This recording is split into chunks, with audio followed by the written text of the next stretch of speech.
The fact that he would be with Lamar Jackson, you love all this. If Ingram wasn't there right now, you're probably looking at the number 1 overall draft pick right here. If Ingram wasn't there. Yes, we're back again.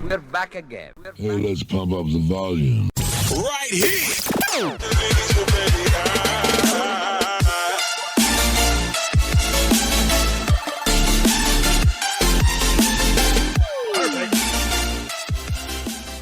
If you're listening or watching the show, we appreciate you. Go ahead and hit like and subscribe right now. We would appreciate that. If you are listening to the show just on audio, go ahead and leave us a review. If you're listening to the show and you are not subscribed to us on YouTube, please get over there and do that. We would love that.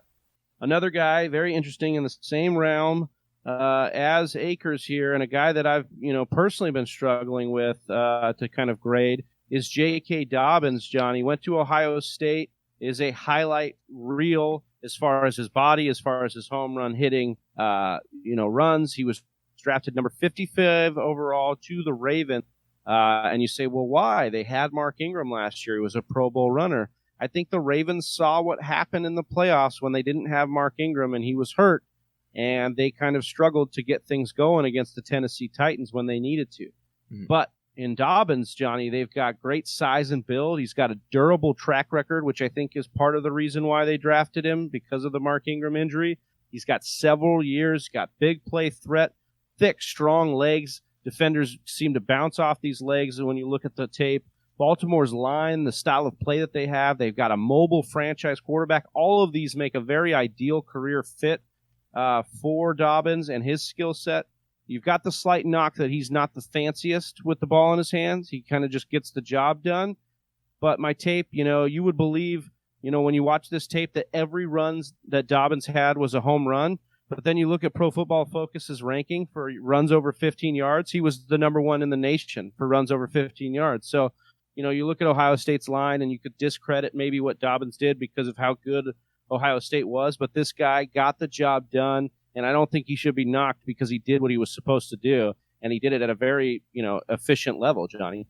Yeah, I love Dobbins. I think that he truly can be a running back, and I do think that he'll be a running back that we will talk about in a few years as being in redrafts, a top 3 pick, a top 5 pick, because he has that ability. He's going to the offense that loves to run the ball. They ran the ball 50.84% of the time last year. That is more than any other team that I researched. Ever. But they love running the ball. The only concern here, obviously, is that is he going to see playing time this year? Now, Mark Ingram is still under contract for 2 years, but there is some way out of that. Technically, after this year, they could cut him with minimal, salary cap damage there. So I do think he'll immediately come in and become the running back 2. I think he'll go over Hill. Which is a little bit sad because I liked Hill a lot. But certainly you're a friend of the show. He is a friend of the show. Yeah, that is correct. But you're playing a little bit of a dangerous game if you're trying to get him in redrafts.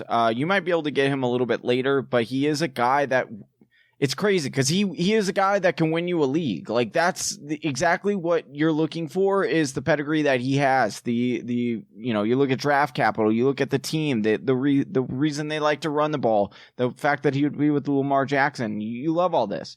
If Ingram wasn't there right now, you're probably looking at the number 1 overall draft pick right here. If Ingram wasn't there.